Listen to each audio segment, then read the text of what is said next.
All right, let's go. Okay, so the project that we're talking about, again, this is actually getting done again by Trevor, who's in the third last row there with the glasses. Trevor's going to put his hand up.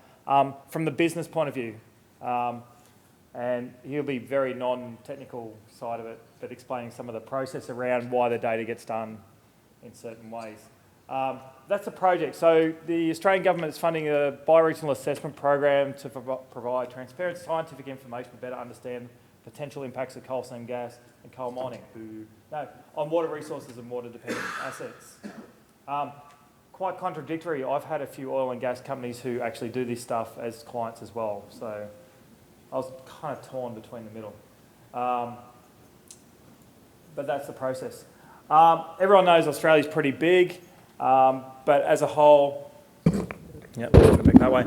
As a whole, you can see the coverage of this is actually quite massive of where we're looking at. So there's a number of bioregions that are affected by coal mining across Australia and other types of mining as well. So what they've done is broken it up into a series of bioregions and sub-regions underneath those. This one's mainly going to look at one of those particular bioregions, which is the Galilee, which is this one up over Queensland. The end goal is to actually deliver the data through a web portal. There's other parts of it. You can get to all the reports, all the scientific reports for each of them. But the process myself and Trevor and the whole team, the BAIP team, as you can see up the top there, have been involved with is delivering a web portal to allow people to go and inspect the data. Because none of it's published yet, it's blank. Okay. So the tools and processes that we've used to move data around and bring data in from other areas. When I came on board, Trevor's been around. How long have you been in there now? 3 years. 3 years. I came in March last year on the back of the work. It's a cooperative between a few government organisations. And I came back on board. And my first day there, I tried to connect to the PostGIS database that we're running. I had to putty into a server first, open a connection up, eventually try and connect to the port. Do you think an FME desktop could get through that whole system to connect to PostGIS? Not in your life. So a quick decision was made, quick chance. I was actually working over at Geoscience. We were able to jump in, grab Amazon Web Services, create an account. We got an account up and running. Thanks to them as being part of the team. We built some machines up and we ended up being able to use FME to go and grab data from another data portal where all the data repository was to bring data down from. We're able to go and build a PostGIS database fairly easily in that environment, and then we've ended up using GeoServer to deliver that data as web services on the other side. But this is more about processing that data that we're getting. And as you can see there, this is the Galilee sub-region. The area of interest that they end up using is a buffer that's around the actual sub-region itself, which is just the tip over 800,000 square kilometres. I think that takes in the whole of Europe pretty much, or thereabouts. So it's a pretty big area that it fills up. To process the data, we then looked at different ways. Before I'd got there, Trevor and the team had looked at different ways of pushing some of this data up through a web mapping system. So do you use web tiles? Do you thin out the geometry? All these different things. So one of the systems that was looked at was actually gridding or tiling. Everyone has their different terminology for that process. Breaking the data up into sub-tiles. Going back to the old system, hand up old school GIS users that used to use tile-based systems for processing data. Shane's been around that long. Going back to that sort of system, and what it allowed us to do, because of the volume of scientific data we're expecting at the other end, allowed us to build a system and build a database architecture behind that allowed for quicker delivery of the data sets underneath. Stormtroopers, watch out. But what we really had to look at was the size of the data involved in this as well. We're talking about landscape classes, they term assets, and that's basically anything that's on the ground. That's buildings, it's dams, it's trees, any types of vegetation, anything that can be impacted by groundwater or surface water. That comes in that 4,484 assets, which is this is just for this bioregion, right, sub-region, which then has the 400,000 individual elements. And within those elements, that element itself could then have sub-elements like donuts inside it, which we found were our bone of contention the whole way through. Massive polygons that had thousands of donuts. If you think of a vegetation polygon, say grassland, right? Every farmer's dam was then cut out of that grassland data set. So you had all these little circles, as big as this table even, that were cut out of the data set, right? So anyone that plays around with doing spatial overlay data would know how much that would impact your processing. So all up, we ended up with 8 million individual geometries, okay? We then had to, so the process from that was that we had to overlay those 800 million geometries with the 1 million, 1.5 by 1.5 kilometre tiles, all right? No small feat when you're trying to cookie cut data out. So, a couple little sayings, all right? Bit of Dilbert there for you. Should we always ignore what the data says? Probably. So there's a level of trust in what we're doing in the process. It's a nice trick to play on your mates if you ever go on a Bucks party. Right? Blindfold him, take him out the back door, pretend you're going on a ride, throw him off the cliff. But the level of trust in understanding how the data is actually processed and keeping up with it. We've had to actually make sure we're maintaining full provenance through this system, because any data that we start with, we've actually got to show at the end where that data originally came from as well. I think you explained a bit more about that, don't you, Trevor, in your whole system. All right, so I'll get down to the nitty-gritty because I'll let Trevor explain the top bit during his presentation. So make sure it's a two-parter, right? I'm doing the tech bit first, though. So the first thing we had to do was go and grab the data. So we looked at a couple of different methods. There was another data repository that was sitting in one of the government organisations. Very clunky. We actually had to open a web connection every time we had to hit a data set. You had to open that connection up, drag the file down. So we invented a system in the second part called OBox. A bit like Dropbox, only better. But it allowed a person to go and upload a data set, give us a bit of detail about that data, and we would store that in a repository. What this workspace went and did, though, was then allowed us to go and grab that data set, whether it was a shapefile, a GeoJSON, a CSV, and drag that over and port it into our Postgres database. So there's a few key things in this one that we looked at. So first one is going and grabbing the data. You can see there's some attributes there. There's the dataset type, the file name, the bioregion it belongs to. It gets a GUID. There's a JIRA number. Hands up JIRA users. A few people use JIRA around the place because the process for actually getting the data in went through JIRA as well. So then we had a file checker. So there's a nice custom transformer that's downloadable. So if anyone ever wants to do this, there's a little file checker custom transformer there. It goes off, checks that the data set exists. So we had another repository on S3 and then on a local server that it would go and check whether that file already existed or not in our system. If it didn't exist, it would port that data through. So you can see there we're using the rejected port for once. We're not dumping the data out, we're actually using the rejected port as a way through. We then use the S3 downloader to go and download the zip file of that data from S3. Then we get to the zip extractor. So again, another custom transformer you can download off the FME hub. Pull that data down using the zip extractor. It'd sit locally on our local file system.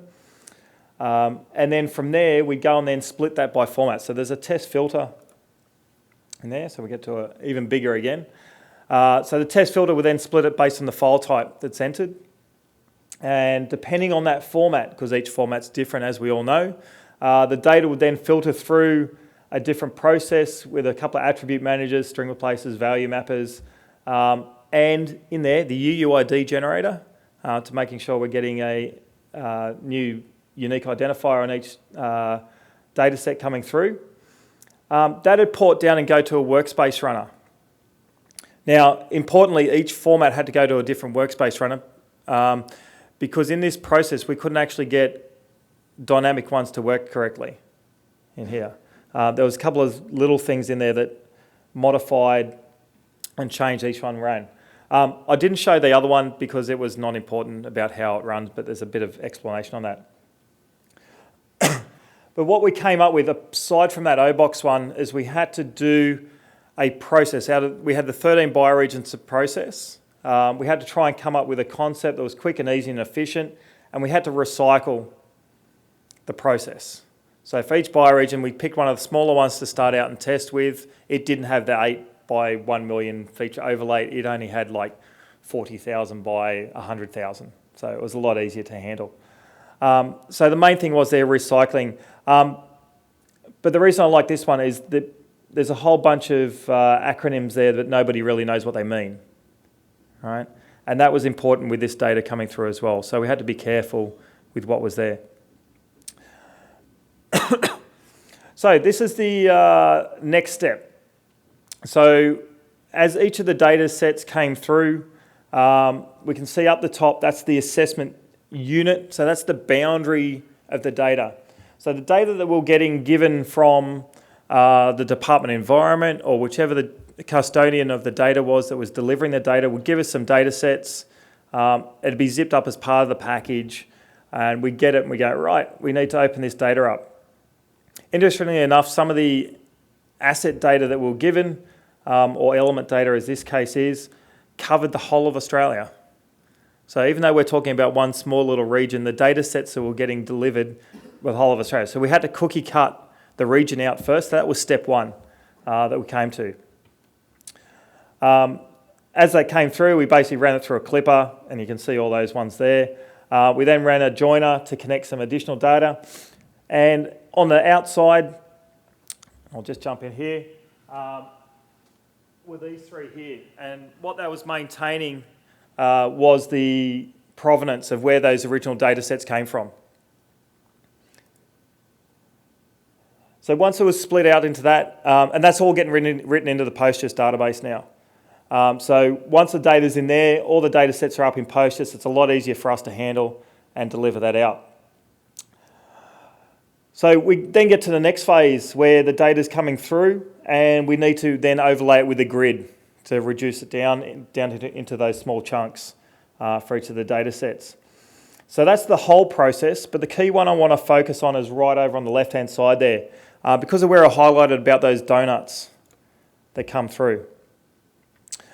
And the ones we want to look at, so you'll see that I'm using some of the nice new features of the tunnelling coming through there and hiding out my connectors. But we've got the elements here, and there's the grid is coming down from the top here. We basically bring those new data sets in, which are the elements that have been clipped to the region. We filter them by the geometry, purely because we can clip things differently based on the geometry type and the geometry traits that are coming through. So the lines and points are easy. Clippers first, pump them straight through, and they're really quick. So they were always easy to pass through. The areas, on the other hand, were the ones that slowed down. Anytime there was a feature with donuts in it, it'd slow right down. So we came up with a process that looked at the trait. If you look in the inspector, you can see that a geometry will have a trait whether it's got donuts inside of it. So we're able to expose that.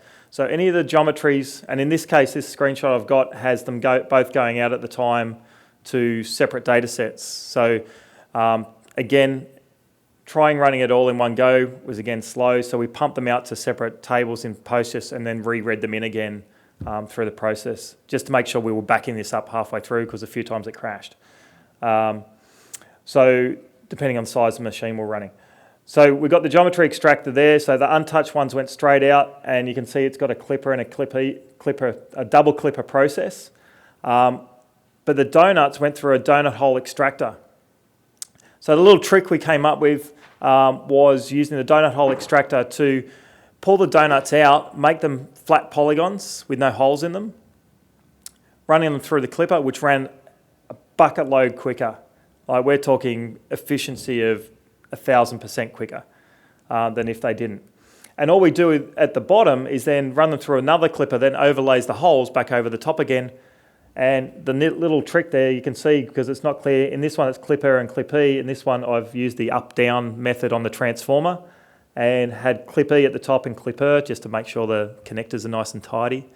So don't be confused, they're actually being flipped around. And just overlay the holes back on top of the complete polygons, right? Sped the whole process up amazingly. And the data comes out the other side. So as a neat trick, that was a great way of looking at these geometries and speeding up a process. And I know Brian's keeping me at a time, so I'll slide through this one. One of the things I did early on, and the reason I use that one is there's a master and commander method that I've been really keen on implementing. That's making sure there's an overlaying master workspace that sits over the top and then sub workspaces that run underneath, mainly to make use of your FME cores. So even though you've only got the one license on there, remember that when you're running FME, you've actually got the ability to fire up multiple cores in your machine with multiple XEs running at the same time.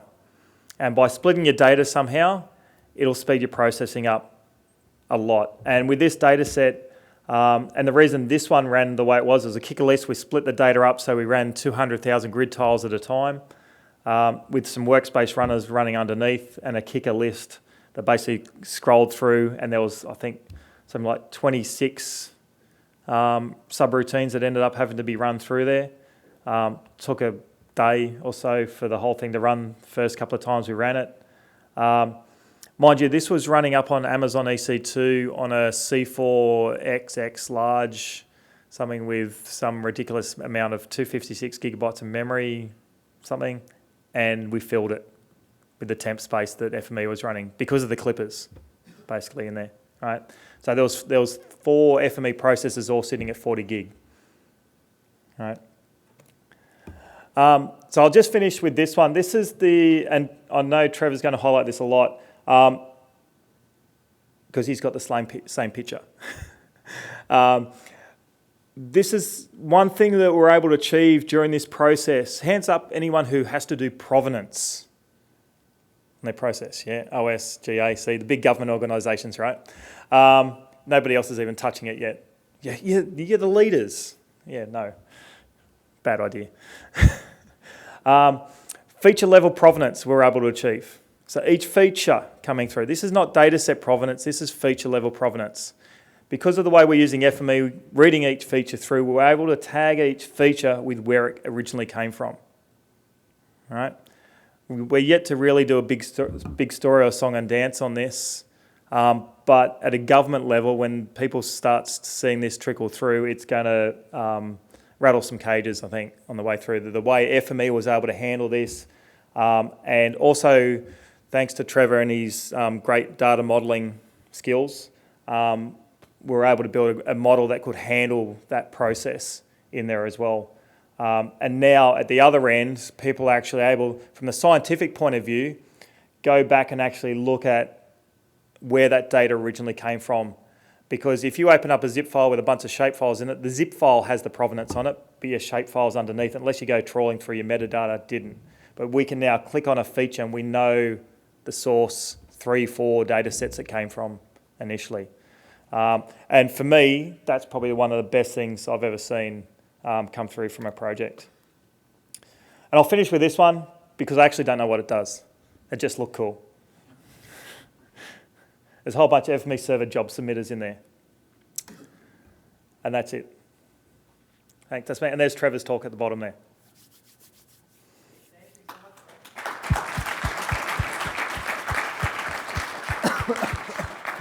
Does anyone have any questions? Yeah. Hi, Brad. You were talking about the performance, and I was wondering if you tried any parallel processing in your clipping, and if you did, what were the results? Does the clipper have parallel processing? Yes. You sure? Should have. It's a group-based. No? No. Okay. No. No, one of the key things in there is, with that was that, no, it doesn't. And we didn't have anything to group by, right? Because we had multiple clippers and then multiple clippers. There was nothing to apart from the individual one itself, there was nothing to group it by. Well, the tiles were the thing, but you still had to, if you grouped it, you had to group it by each individual tile, right?